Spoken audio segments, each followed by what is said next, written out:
भगवान शिव माँ पार्वती से कहते हैं, एक ऐसी कथा आज मैं तुम्हें सुनाऊंगा जिसे सुनने से सारे दुख तकलीफ समाप्त हो जाते हैं, सुखों की प्राप्ति होती है, स्वास्थ्य अच्छा रहता है। भगवान शिव माँ पार्वती से कहने लगे कि दुखों का अंत कैसे हो सकता है। फिर माँ पार्वती कहती है, हे देवों के देव महादेव, आपसे अच्छा भला कौन बता सकता है, इसलिए आप ही बताइए कि दुखों का अंत कैसे किया जाए। फिर भगवान शिव कहते हैं, हे देवी, आज मैं आपको एक कथा सुनाने जा रहा हूँ, कृपया इसे ध्यान से सुनिएगा। अगर आप यह कहानी सुन रहे हैं तो पूरा सुनिए, इस कथा को आधा अधूरा छोड़कर जाने की भूल मत करिए, क्योंकि इस पवित्र कथा को पूरा सुनने से मनचाहा फल की प्राप्ति होगी। इसलिए इस कथा को जरूर पूरा सुने और कथा पसंद आए तब प्लीज़ लाइक कर सब्सक्राइब कीजिएगा, अपनों से शेयर जरूर कीजिएगा। एक बार संध्या के समय बीरपुर के राजा चंद्रभानु सिंह जंगल से शिकार खेलकर अपने राज्य को वापस लौट रहे थे। तभी रास्ते में उन्होंने देखा एक बालक जलती हुई चिता के पास खड़ा था। बालक को देखकर राजा अपने घोड़े से उतरे और बालक के नजदीक जाने लगे। जब राजा उस बालक के नजदीक पहुंचे तो वह बालक कह रहा था, माँ, मैं तुम्हारी सौगंध खाकर कहता हूँ, मैं एक दिन बहुत बड़ा आदमी बनकर तुम्हारे सपनों को पूरा करूंगा। राजा उसके बिल्कुल नजदीक पहुंच गए और पूछा, बेटा तुम कौन हो? बालक ने कुछ घबरा कर कहा तो राजा ने कहा, आप डरो नहीं, मैं बीरपुर का राजा हूँ। अभी तुम अपनी माँ की चिता के पास बहुत बड़ा आदमी बनने की सौगंध खा रहे थे। क्या मैं जान सकता हूँ कि इस सुनसान जंगल में तुम अपनी माँ की चिता के पास अकेले क्यों खड़े हो? तुम्हारे बाकी संबंधी रिश्तेदार कहाँ हैं? महाराज, मेरी माँ और मैं इस जंगल में अकेले ही रहते थे, लेकिन मेरी माँ ने मरते समय मुझे बताया कि मेरे दादा अलीगढ़ के धनी सेठ करोड़ी मल थे। मेरी माँ और पिताजी का प्रेम विवाह हुआ था। चूंकि मेरी माँ एक बहुत ही गरीब परिवार से थी, इसलिए मेरे दादाजी उन्हें पसंद नहीं करते। विवाह के कुछ दिनों के बाद ही बगीचे में घूमते घूमते हुए मेरे पिताजी को सांप ने काट लिया और उनकी मृत्यु हो गई। इस पर मेरे दादा दादी ने मेरी माँ को अपशकुनी और मनहूस कहते हुए उनके आने से ही मेरे पिता की मृत्यु हो गई और उन्होंने मेरी माँ को घर से निकाल दिए। जब वह गर्भवती थी उस समय वह जंगल में आई और यहाँ पर एक झोपड़ी बनाकर रहने लगी। यहीं पर मेरा जन्म भी हुआ। मेरी माँ ने मरते समय मुझसे कहा था कि मैं किसी तरह से गरीबी के जीवन से बाहर निकलूं और धनवान बनने के योग्य बनूं। महाराज, यह शब्द में कहते ही मेरी माँ के प्राण निकल गए। मेरी माँ के जीवित रहते हुए मैं उनसे बड़ा आदमी बनने का वादा नहीं कर पाया था, इसलिए उनकी चिता के समीप खड़ा होकर इस समय बड़ा आदमी बनने की माँ की आत्मा से वादा कर रहा था। महाराज, बेटा बड़ी ही दुखी भरी कहानी कहती है। तुम्हारी इस वन में रहकर तुम्हें बड़े आदमी कैसे बन सकते हो? अच्छा यह बताओ, हमारे साथ हमारे राज्य में चलना चाहोगे? बच्चे ने कहा, आपके साथ महाराज? राजा ने कहा, हम तुम्हें पढ़ा लिखा कर बड़ा आदमी बनने में तुम्हारी मदद कर सकते हैं। इस पर हम तुमसे वादा करते हैं, तब तो मैं आपके साथ बड़ी खुशी से चलने को तैयार हूँ महाराज। और फिर वह राजा के साथ उनके राजमहल की ओर चल दिया। राजमहल में पहुँचते ही वह रानी ने पूछा, यह कौन है महाराज? महारानी, इसका नाम कालू है और आज से हमारे महल में रहकर शिक्षा ग्रहण करेगा। रानी मन में सोचने लगी, महाराज भी न जाने कैसे कैसे नमूने उठाकर महल में ले आते हैं, इन्हें कौन समझाए? यह महल है, कोई अनाथालय नहीं है। राजा ने अपनी रानी से पूछा, महारानी आप किस सोच में पड़ गई? कुछ नहीं महाराज, आप आज्ञा कीजिए। महारानी, आज से कालू हमारी छत्र छाया में पलेगा। राजकुमार राजकुमारी की तरह ही अब तुम्हें इनका भी ध्यान रखना पड़ेगा। रानी ने कहा, ठीक है महाराज, मैं आज से इस बच्चे का ध्यान रखूंगी। उस रात कालू सोचने लगा, उसकी कितनी अच्छी किस्मत है कि वह राजमहल में पहुंच गया। दूसरी तरफ महारानी सोच रही थी कि कालू को महल से निकालने के लिए मुझे कल कुछ तो काम करना ही होगा। अगले दिन राजकुमार राजकुमारी और कालू को भोजन परोसा गया। उस दिन राजकुमार राजकुमारी को सोने की थाली में खाना दिया गया, जबकि कालू को पत्ते पर भोजन परोसा गया। इससे कालू नाराज हो गया और कहा कि वह पत्ते पर खाना नहीं खाएगा। रानी ने पूछा कि क्या वह पत्तल पर भोजन नहीं कर सकता? कालू ने जवाब दिया कि वह खा सकता है, लेकिन उसे यह भेदभाव पसंद नहीं आया, क्योंकि अन्य लोगों को सोने की थाली में खाना परोसा गया था। रानी ने कहा कि अगर वह राजाओं और महाराजाओं की तरह खाना खाना चाहता है तो खाए, वरना ना खाए। कालू ने कहा कि वह तब तक नहीं खाएगा जब तक उसे सम्मान के साथ सोने की थाली में भोजन नहीं परोसा जाता।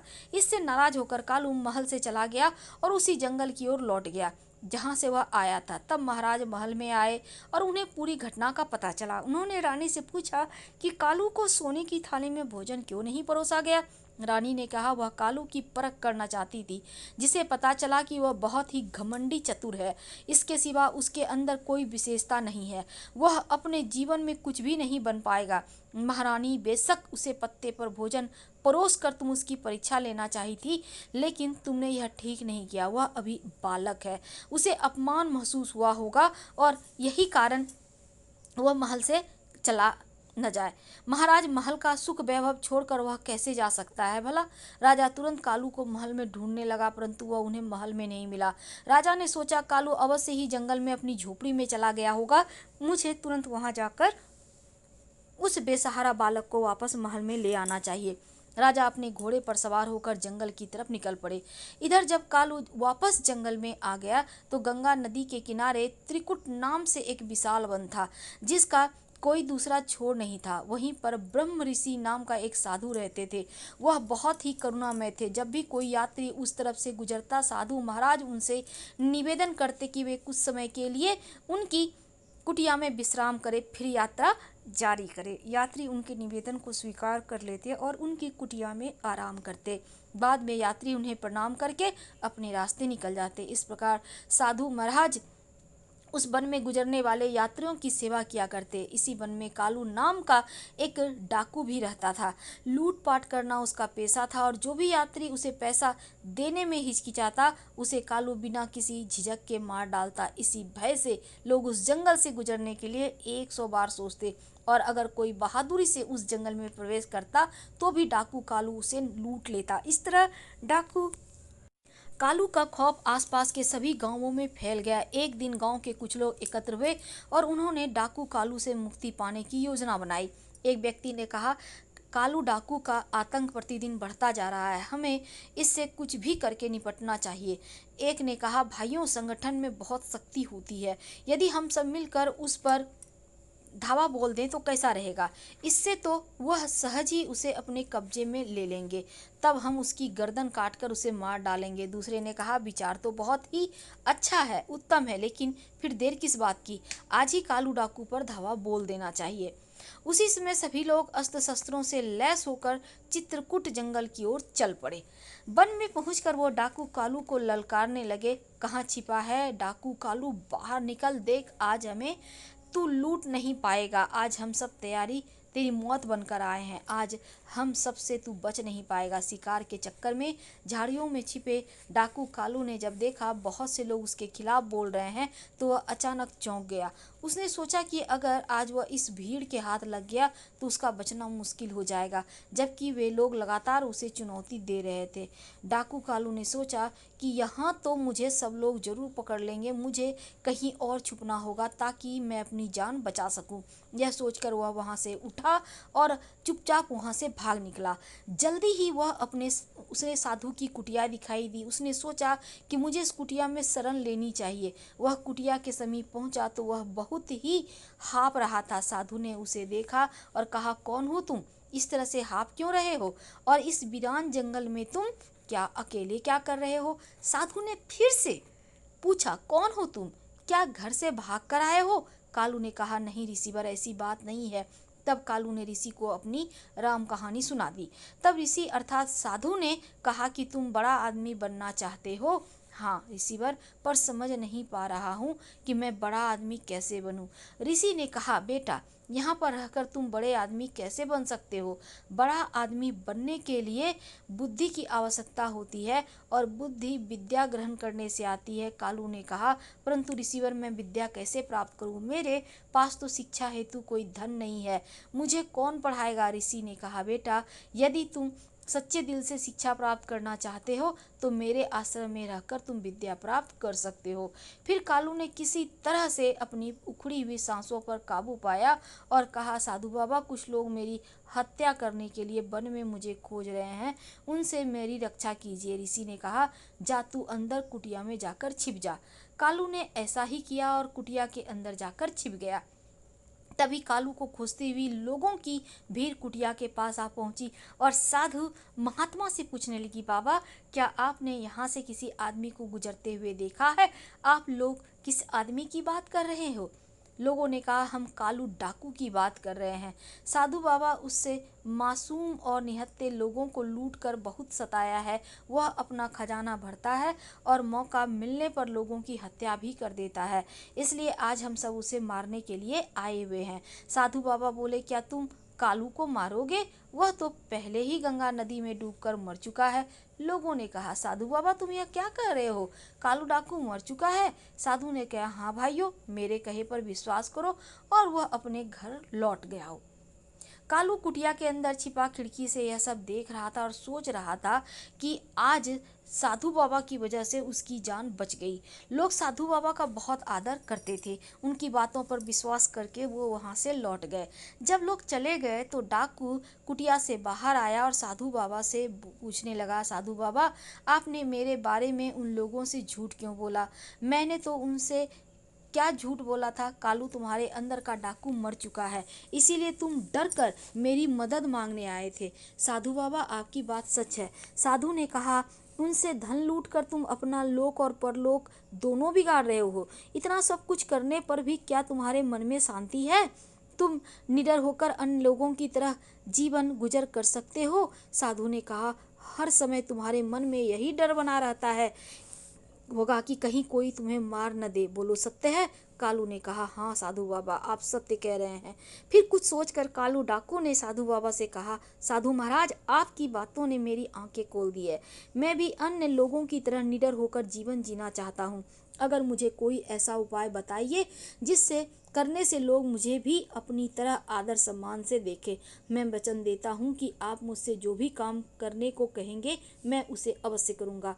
साधु ने कहा, अगर ऐसा है तब आओ मेरे पीछे पीछे। तब साधु बाबा एक पर्वत की ओर चल दिए। कालू उनके पीछे पीछे था। पर्वत की तलहटी में पहुंचने पर साधु महाराज ने कहा, कालू इन दो पत्थरों को सिर पर उठाकर पहाड़ पर मेरे पीछे पीछे चलो। कालू ने कहा, अच्छा साधु बाबा। और कालू ने ऐसा ही किया और उसने दोनों पत्थर उठाकर अपने सिर पर रखकर साधु बाबा के पीछे पीछे चलने लगा। कुछ ही कदम चलने पर वह थकने लगा। तब साधु महाराज ने पूछा, क्या हुआ? कालू ने कहा, साधु बाबा वह पत्थर बहुत भारी है। साधु ने कहा, अच्छा एक पत्थर फेंक दो। कालू ने तुरंत एक पत्थर फेंक दिया और फिर साधु के पीछे पीछे चलने लगा। कुछ दूर जाने पर कालू ने कहा, साधु बाबा अब यह अकेला पत्थर भी कम भारी नहीं है, अब मैं चढ़ाई नहीं कर सकता। साधु ने कहा, ठीक है इसे भी नीचे फेंक दो और मेरे पीछे पीछे आओ। कालू ने दूसरा पत्थर भी फेंक दिया और साधु के पीछे पीछे पहाड़ पर चलने लगा। अब वह आसानी से पहाड़ की चोटी पर पहुंच गया।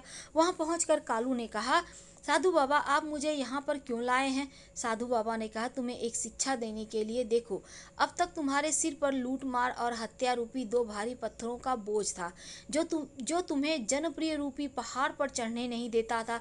इसलिए तुम एक काम करो, आज से लूट मार और हत्याएं करना बंद कर दो। जिन लोगों का धन तुमने आज तक लूटा है उन्हें वापस कर दो। तब जाकर तुम भी सब लोगों के प्रिय बन जाओगे।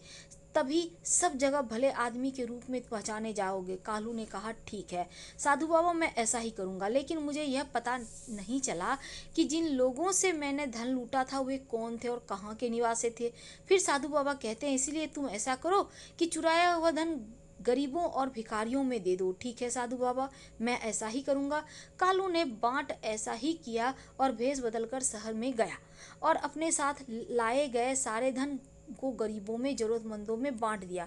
धन बांटने के बाद कालू वापस वन में साधु बाबा के पास आया और बोला, साधु बाबा मुझे अपनी शरण में ले लीजिए। मैंने अब तक कोई भी अच्छी बात नहीं सीखी है। मुझे ज्ञान से परिपूर्ण बातें सिखाकर मेरे जन्म को सार्थक बनाइए। कालू ने साधु बाबा से विनती की। साधु बाबा ने उसे फिर अपना शिष्य बना लिया और कहा, कालू जहाँ तक हो सके हमेशा दूसरों की मदद करो। दूसरों की सहायता करना ही मानवता की सच्ची सेवा है और यही भगवान की भी सेवा है। कालू ने सच्चे दिल से साधु बाबा की सेवा की और उनके साथ में 5 वर्ष बिताए। साधु बाबा की कृपा से अत्यंत ही बुद्धिमान सच्चे चरित्र वाला बन चुका था। एक दिन साधु बाबा ने कहा कि कालू आज तुम्हारी शिक्षा पूरी हो चुकी है। कालू ने उत्तर दिया, पर मैं आपकी शिक्षा का मूल्य कैसे चुका पाऊंगा? तब साधु बाबा ने मुस्कुराते हुए कहा, बेटा, शिक्षा का कोई मूल्य नहीं होता, यह तो अमूल्य है। कालू ने शिक्षा प्रारंभ की और उसके आश्रम के कार्यों में भी मदद करने लगा। वर्षों बीत गए और कालू युवा हो गया। एक दिन आशीर्वाद देते हुए साधु बाबा ने कहा, कालू, आज तुम्हारी शिक्षा संपूर्ण हो चुकी है। मुझे गर्व है कि तुम मेरे सबसे योग्य और बुद्धिमान शिष्य हो। अपनी बुद्धि का प्रयोग करके तुम कठिनाइयों में भी सफलता प्राप्त कर सकोगे, यह मेरा आशीर्वाद है। अब तुम एक आदर्श पुरुष के रूप में परिवर्तित हो चुके हो। कालू ने पूछा, गुरुदेव, अब मुझे क्या करना चाहिए? साधु बाबा ने उत्तर दिया, कालू, अब तुम युवा हो, तुम्हारे सामने पूरा जीवन पड़ा है, इसलिए अब तुम्हें कोई कार्य करके अपना जीवन यापन करना होगा। कालू ने निराश होकर कहा, गुरुदेव, मैंने तो एक डाकू के रूप में बदनाम हूँ, भला मुझ जैसे आदमी को कौन काम देगा? साधु बाबा ने सलाह दी, जाओ, अपने बुद्धि के बल पर जीवन के कुरुक्षेत्र में सफल योद्धा बनकर उतर जाओ। अब कालू ने वीरपुर जाने का निश्चय किया। वीरपुर वह राज्य था जहाँ के राजा ने बचपन में उसे आश्रय दिया था, परंतु रानी ने उसे अपमानित करके निकाल दिया था। जब कालू वीरपुर पहुंचा तो उसने सुना कि वहाँ के मंत्री की आकस्मिक मृत्यु हो चुकी है और इसीलिए मंत्री का पद खाली पड़ा था। राजा के दरबार में आज मंत्री की खाली पद के लिए योग्य उम्मीदवार का चुनाव होना था। कालू दरबार में पहुंचा और जो कुछ हो रहा था उसे ध्यान से देखने लगा। उसमें राजा सिंहासन पर बैठे थे और सेनापति ने कहा, महाराज, मंत्री की आकस्मिक मृत्यु से पद रिक्त हो गया है, यह पद अधिक दिनों तक खाली नहीं रहना चाहिए। राजा ने उत्तर दिया, आप ठीक कह रहे हैं सेनापति, परंपरा के अनुसार मंत्री का पद उनके पुत्र सारंग को सौंपा जाएगा। लेकिन कालू ने कहा, महाराज, समय के साथ पुरानी परंपराओं को बदलना ही समझदारी है। फिर एक युवक ने कहा, महाराज, मेरा नाम यश है, मैं मंत्री पद के लिए अपना नाम पेश करना चाहता हूँ। कालू ने अपना नाम यश बताया ताकि राजा चंद्रभानु उसे नहीं पहचान सके। कई सालों के बाद राजा चंद्रभानु सिंह बूढ़े हो चुके थे। कालू ने कहा, महाराज, आप जैसी चाहें मेरी परीक्षा ले सकते हैं। यदि मैं आपकी कसौटी पर खरा उतरा तो ठीक है, वरना आप मुझे जो सजा देना चाहे दे सकते हैं। राजा ने कहा, युवक, तुमने जो सलाह दी है उसे हम तभी मानेंगे जब तुम हमारे द्वारा ली गई परीक्षा में उत्तीर्ण होगे। हम सारंग और तुम्हारी दोनों की परीक्षा लेंगे और जो भी इस परीक्षा में उत्तीर्ण होगा हम वीरपुर का मंत्री बनाएंगे। राजा चंद्रभानु सिंह के आदेश पर सोने की म्यान में रखी 2 तलवार तुरंत दरबार में पेश की गई। राजा ने सारंग को एक तलवार दी और कहा, सारंग, तुम उत्तर दिशा में जाकर राज्य केसरपुर के राजा केसर सिंह को यह भेंट देकर आओ। फिर राजा ने यश कालू को दूसरी तलवार दी। कहा, यश, तुम पश्चिम दिशा के सीमावर्ती राज्य विशालपुर में जाकर इस राजा विशाल को यह भेंट पहुंचानी है। दोनों उसी समय तलवार लेकर अपनी अपनी दिशाओं में चल दिए। सारंग जब केसरपुर राज्य में पहुंचा तो उसने देखा, राजा से कहा, राजन, मैं वीरपुर के राजा चंद्रभानु सिंह द्वारा भेजा गया राजदूत हूँ। हमारे महाराज ने आपके लिए सोने की तलवार उपहार स्वरूप भेजी है। राजा केसर सिंह ने तलवार की म्यान से उसे निकाल कर देखा तो तलवार की नोक पर लाल रंग लगा हुआ था। राजा ने पूछा, यह क्या? तलवार की नोक पर लाल रंग क्यों है? इसका अर्थ है क्या है? सारंग ने मन ही मन सोचा, तलवार की नोक पर लगे इस लाल रंग का क्या अर्थ हो सकता है, मैं नहीं जानता। फिर भी उसने राजा को जवाब दिया, राजन, लाल रंग का रहस्य यह है कि या तो आप हमारे राजा की तलवार की शक्ति स्वीकार कर लें, वरना हमारे महाराज की तलवार आपके राज्य में खून की नदियां बहा देंगी। राजा केसर सिंह ने अपने सेनापति को आदेश दिया, राजा चंद्रभानु सिंह ने हमें चुनौती दी है, आज से ही सेना का संगठन शुरू कर दो। हम जल्द ही वीरपुर पर आक्रमण करने की योजना बना रहे हैं। यह सुनकर सारंग घबराकर वहां से चला गया। दूसरी ओर जब कालू विशालपुर पहुंचा, वहां के राजा के सामने पेश हुआ तो राजा ने पूछा, राजदूत, इस तलवार की नोक पर लगा लाल रंग हमें समझ नहीं आ रहा है, इसका मतलब क्या है? तब कालू ने गहरी सोच में पड़ने के बाद कहा, महाराज, हमारे राजा आपका बहुत सम्मान करते हैं। यह तलवार उसी सम्मान का प्रतीक है। तलवार की नोक पर लाल रंग लगाने का मतलब है हमारा राजा और उसका राज्य आपकी मित्रता के लिए किसी भी हद तक जा सकते हैं। राजा ने खुश होकर, बहुत अच्छी बात है, आपके राजा की इस मित्रता की तलवार को स्वीकार करता हूँ और उनका हार्दिक धन्यवाद करता हूँ। मैं भी पूरी कोशिश करूँगा आपके राजा का सच्चा मित्र बन सकूँ। मेरा तन मन हमेशा उनके लिए समर्पित रहेगा। इसके बाद राजा ने कहा, राजदूत, मैं आपके राजा को इस सेना की एक टुकड़ी और कुछ बहुमूल्य उपहार भेंट कर रहा हूँ।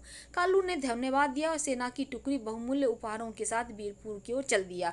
इधर केसरपुर की सेना ने हरिनगर की ओर कूच कर दिया। सारंग और यश दोनों ही वीरपुर में पहुंचे। तब राजा ने कहा कि कहो सारंग, केसरपुर के राजा तुमसे क्या कहा? तलवार की नोक पर लगे लाल रंग का तुमने उन्हें क्या अर्थ बताया? तब सारंग ने सारी बात विस्तार से बता दी। राजा बोले, ओह सारंग, तुम यह क्या कर रहे हो? केसर सिंह शीघ्र ही जाओ, राज्य पर आक्रमण करने वाला है।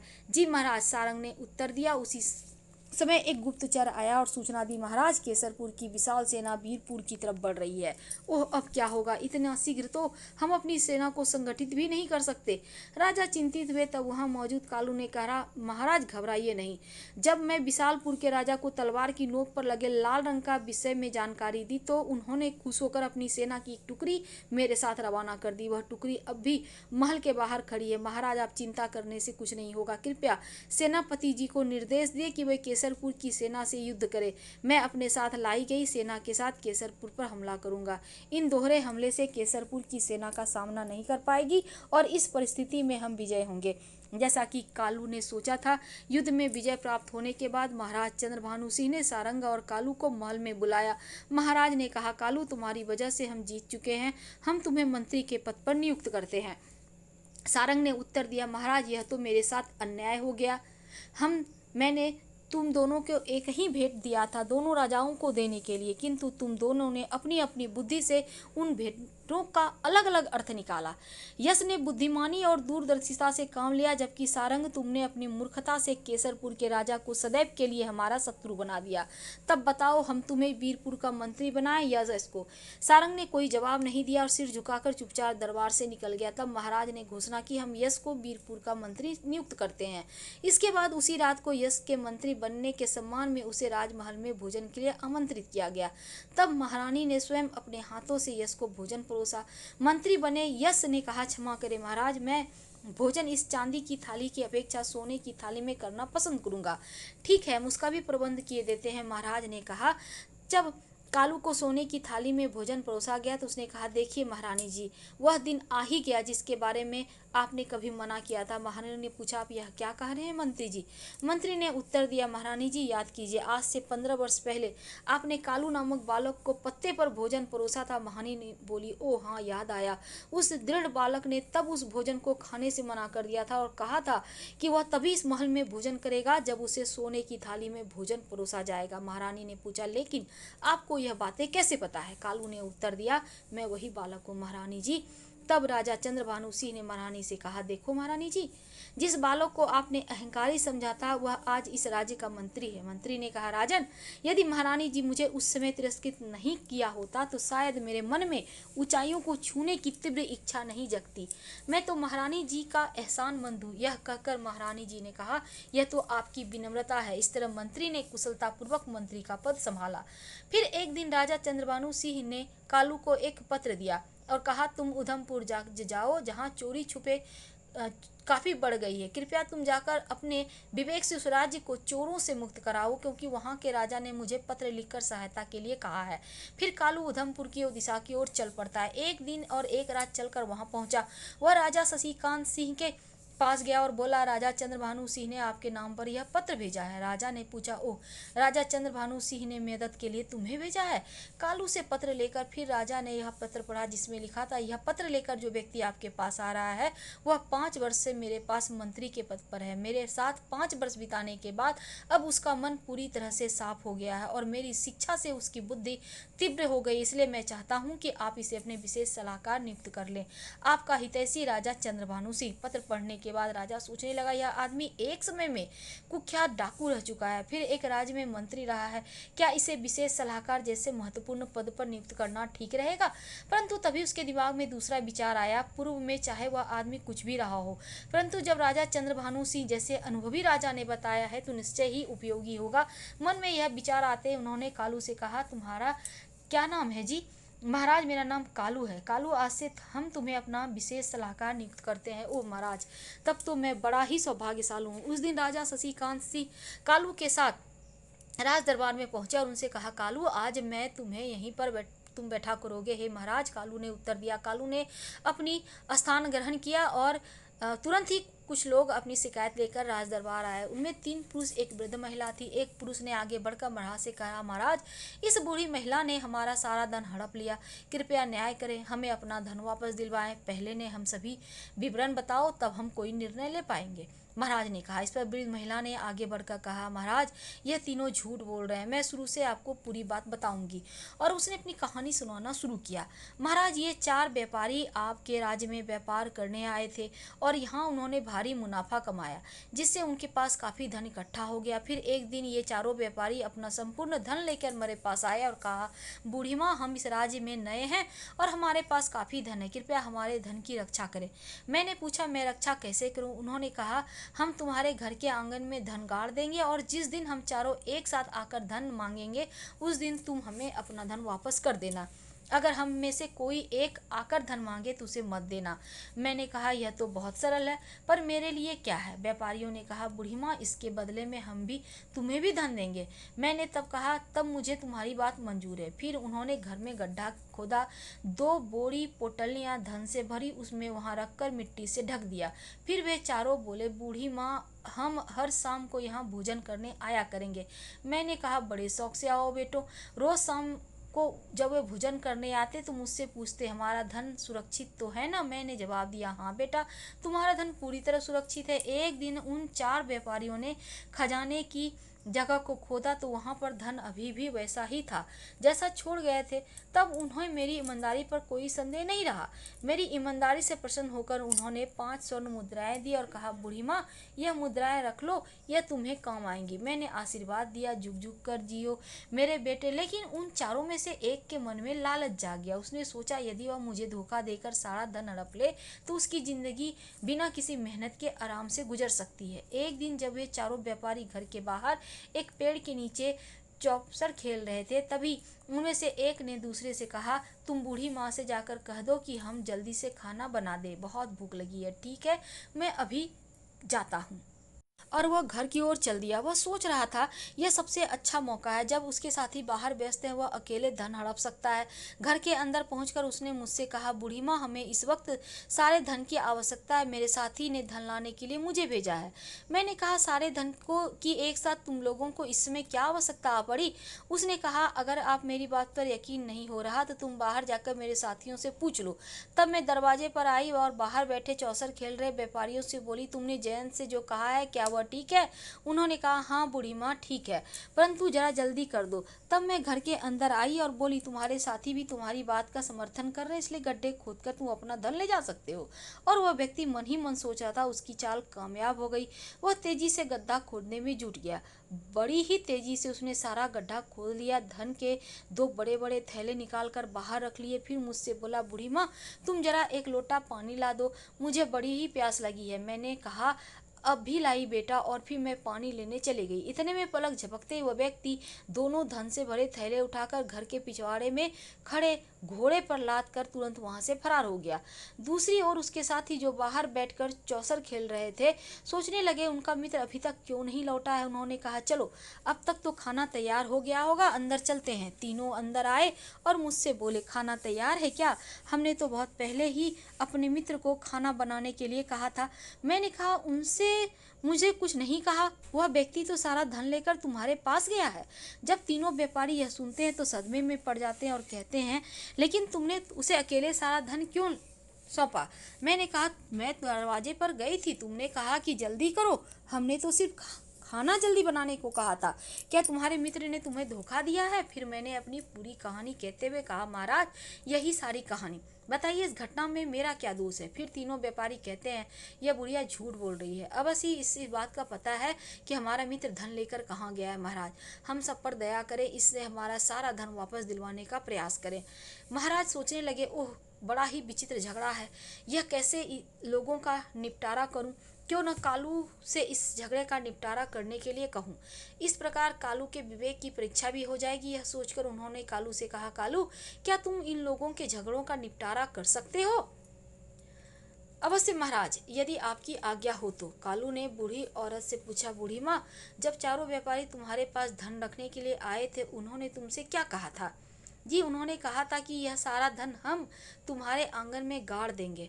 जब हम चारों एक साथ आएंगे तभी उस धन को देना, किसी एक के मांगने पर मत देना। क्यों भाइयों, बूढ़ी माँ ने जो कहा क्या वह सच है? तुम्हें कुछ कहना है? हमें कुछ नहीं कहना श्रीमान। बूढ़ी माँ ने आपको जो कुछ बताया वह सत्य है, लेकिन इसने हम तीनों से पूछे बिना ही चौथे साथी को सारा धन दे दिया। यही हमारी शिकायत है। तुम लोगों ने बूढ़ी से कहा था चारों एक साथ आकर मांगने पर ही धन देना, अन्यथा नहीं देना। हाँ, यही सच है। उसी तरह जब तुम सब आकर बूढ़ी माँ से पैसे मांगो तभी उसे पैसे देने हैं, अन्यथा नहीं। हाँ महोदय, फिर बात आप यहाँ बूढ़ी माँ की शिकायत लेकर क्यों आए हैं? अपने चौथी साथी को साथ लेकर आओ और सब मिलकर उनसे पैसे मांगो। यदि उस समय बूढ़ी माँ पैसे नहीं लौटा देती तब उसे दोषी माना जाएगा। तीनों व्यापारी इस बात पर विचार करने लगे। इस व्यक्ति ने बड़ी चालाकी से हमारे ही शब्दों में जाल में फंसा दिया। तब बूढ़ी औरत ने कहा, बेटे, तुमने सही फैसला किया, तुम लंबी उम्र पाओ। जब व्यापारी सिर झुकाकर वहां से जाने लगे तब कालू ने कहा, रुको, मुझे तुम तीनों पर शक हो रहा है। क्या कोई अपनी मेहनत से कमाई हुई धनराशि किसी अजनबी के घर में छुपाएगा? धन की सुरक्षा के और भी उपाय होते हैं। सच सच बताओ, तुम्हें यह धन कहाँ से मिला? महाराज, हमने व्यापार से यह धन कमाया है। यही सच है?